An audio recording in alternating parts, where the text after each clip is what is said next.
In front of me is Samsung Galaxy S20 and today I would like to show you how you can delete a password from Google Passwords Manager.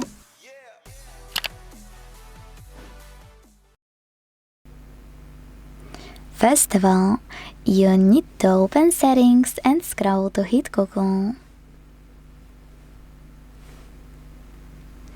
Now tap on All Services. Scroll again and choose Autofill with Google over here. Then tap on Google Password Manager to finally pick a password you wanna delete. Enter your screen lock. Hit the Delete button and confirm your choice in the pop-up. Thanks so much for watching. If you enjoyed this video, leave a like, comment and subscribe. Bye!